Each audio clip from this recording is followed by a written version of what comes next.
Terbunuh. Qin Yichan tiba-tiba terkejut, dan dia harus mengurusnya sendiri. Apa yang diandalkan kuil Raja Cahaya sekarang adalah dukungan dari utusan dewa. Dan utusan dewa sebagian besar dipengaruhi oleh penguasa kota terapung. Masalah ini sendiri bisa besar atau kecil. Jika ditangani dengan baik, secara alami dapat dianggap tidak terjadi apa-apa. Namun jika tidak ditangani dengan baik, pasti akan menimbulkan kemarahan publik. Ketika kuil penguasa cahaya baru saja berkembang, kekacauan seperti itu pasti akan berdampak negatif. Qin Yichan buru-buru menjelaskan situasinya kepada Athena sebelum berteleportasi ke Tuan Sai. Saat ini, sudah banyak orang berkumpul di sekitar pinggiran. Semuanya lesu, tidak tahu harus berbuat apa. Melihat ke arah depan Sai Lao, tubuh penguasa kota telah hilang, dan hanya sebongkah abu yang perlahan jatuh dari langit. Jelas, bahkan ibu kota mayat pun berubah menjadi abu. Meski Sai Lao ingin menyelamatkannya pun tidak mudah. Apa yang terjadi? Kemunculan Qin Yichan langsung membuat mata para utusan ini tertuju pada Qin Yichan. Jelas, mereka menunggu Qin Yichan memberi mereka jawaban yang sesuai. Sai Lao membungkuk dan memberi hormat. Begitu dia maju, dia menyerang bawahannya dengan panik, dan bawahannya hanya bisa menggunakan alat pertahanan. Tapi aku tidak menyangka bahwa metode terakhir yang dia gunakan tidak lemah, dan memicu metode pertahanan bawahannya. Bawahan itu sedang berbicara dengan beberapa utusan dewa pada saat itu. Ketika bawahan itu merespons, sudah terlambat. Penjelasan ini membuat semua orang yang hadir menghela nafas lega. Alasan mengapa mereka tercengang bukan karena kematian penguasa kota, tetapi karena mereka adalah saksi. Menurut Sai Lao, hanya setelah serangan dahsyat oleh penguasa kota itulah dia memicu serangan balik. Dengan kata lain, penguasa kota membuat pukulan telak agar Sai Lao memperhatikan kualifikasinya. Jika Sai Lao benar-benar berniat untuk diam, saya khawatir kota terapung ini akan hancur. Sekarang tetua Sai sendiri mengakui kesalahannya dan menjelaskan alasannya. Di mata semua orang, nyawa mereka terselamatkan. Dan tentu saja mereka merasa lega. Sebelum Qin Yichan bisa mengerti lebih banyak, utusan dewa berikut datang dan berkata, Tuan Guangzhou, Tuan kota penuh dengan omong kosong sebelumnya. Dan memang benar dia memfitnah kuil Guangzhou. Kita bisa mengurus sendiri hal sekecil itu. Ini semua salah paham. Kami memang menanyakan beberapa pertanyaan yang sulit dijawab kepada Tuan Sai barusan. Jadi wajar jika Tuan Sai terganggu. Apalagi Tuan Sai tidak pernah menggunakan cara ofensif. Itu bukan salah Tuan Sai. Ya. Tidak apa-apa bagi kita untuk menyelesaikan masalah sekecil itu sendiri. Mendengar ini, Qin Yichan juga mengerti sedikit di dalam hatinya.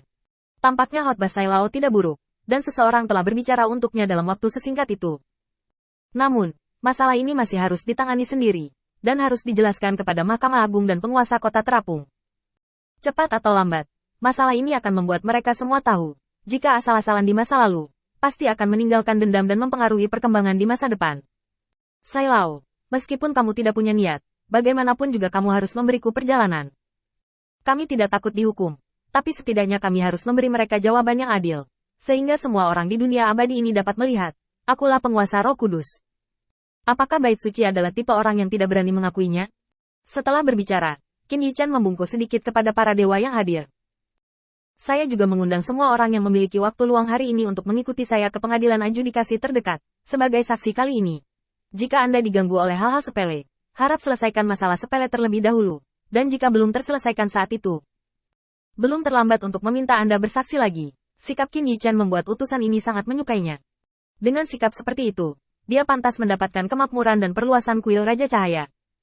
Utusan Tuhan yang ditelantarkan oleh Mahkamah Agung ini masih memiliki sikap yang sulit untuk tidak disukai. Tepat ketika Qin Yichan hendak pergi, seorang lelaki tua melangkah maju. Tuan Cahaya tidak tahu apa-apa. Sejak tim kelima dari tim penjaga pengadilan dewa jatuh ke wilayah bintang Hotu, pengadilan-pengadilan belum jatuh, dan pada dasarnya tidak ada yang menegakkan keadilan. Qin Yichan merenung sejenak, lalu berkata, kalau begitu tolong semua orang, biarkan penguasa kota terapung terdekat, yang memiliki waktu luang, datang ke sini. Karena tidak ada pengadilan yang berkuasa, untuk sementara saya akan membangunnya. Lagi pula, sikap Mahkamah Agung terhadap kuil Master Cahaya saya, semuanya. Saya juga mengerti bahwa saya tidak dapat mengirim tangan saya ke tempat berbahaya seperti itu. Sekelompok utusan ilahi menanggapi satu demi satu. Oke, aku akan menunggu dan pergi. Sikap Qin Yichan jelas. Jadi dia membawa Tuan Sai ke pengadilan yang berkuasa terlebih dahulu. Meskipun itu adalah pengadilan adjudikasi, sekarang menjadi halaman yang sepi dan tidak berpenghuni. Qin Yichan mengetahui keberadaan pengadilan yang berkuasa ini dari mulut Feng Huang. Jadi dia meminta untuk pergi ke pengadilan yang berkuasa untuk pertama kalinya. Hanya hal-hal yang tidak dapat diselesaikan oleh tribunal yang akan dilaporkan ke Mahkamah Agung. Dalam keadaan normal, yurisdiksi pengadilan adjudikasi tumpang tindih dengan beberapa pengadilan adjudikasi. Setelah ada konflik antara Oracle, dengan persetujuan kedua belah pihak, pilih pengadilan adjudikasi yang dapat dipercaya oleh keduanya. Utusan yang bertanggung jawab atas putusan juga membutuhkan persetujuan dari semua penguasa kota terapung di yurisdiksi. Qin Yichen memanggil sekelompok penguasa kota terapung, bermaksud membiarkan mereka memilih kandidat yang cocok untuk memutuskan masalah tersebut. Dalam arti tertentu, ini juga merupakan cara untuk menunjukkan sikap kuil penguasa cahaya kepada semua orang di dunia peri, daripada alasan dan dalil lain. Di halaman yang sepi ini, Qin Yichen menjentikkan jarinya, dan seluruh halaman menjadi bersih seperti biasanya. Kemudian Qin Yichen melihat pemandangan di depannya dan menginstruksikan Tuan Sai. Kita akan membicarakan sesuatu nanti. Selama itu bukan salahmu, tidak ada yang bisa memfitnahmu, tapi kamu pasti perlu memberikan kompensasi karena ketinggalan.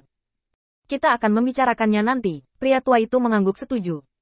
Dengarkan aransemen Lord Light, Qin Yichen sedikit mengangguk, lalu menunggu kedatangan penguasa kota terapung lainnya. Pada saat ini, tuan-tuan di halaman juga berdiri sesuai dengan posisinya masing-masing, menunggu kedatangan utusan dewa. Qin Yichen melihat pemandangan di depannya dengan ringan, menggelengkan kepalanya, lalu berkata, "Jangan khawatir, semuanya. Penguasa kota terapung mungkin mengalami penundaan yang sepele dan tidak akan datang secepat ini. Dengan cara ini, saya akan memperbaiki buku. Tolong bantu saya untuk berlari lagi." Sebelum Qin Yichen selesai menulis surat pertama, seseorang tiba-tiba muncul di halaman. Dia tersenyum dan memberi hormat pada Qin Yichen sebelum berbicara. "Robe City Lord of Floating Void City, Jiase Kyukai. Temui City Lord of Ruin City." Qin Yichen berkata dengan ringan. "Terima kasih sudah datang. Silakan duduk di sini." Setelah Jiase Kyukai duduk, dia menatap Qin Yichen. "Baru saja, saya telah menghubungi beberapa master kota terapung. Mereka merasa bahwa masalah ini tidak layak untuk diributkan. Jadi izinkan saya datang dan menanyakan maksud Master Cahaya."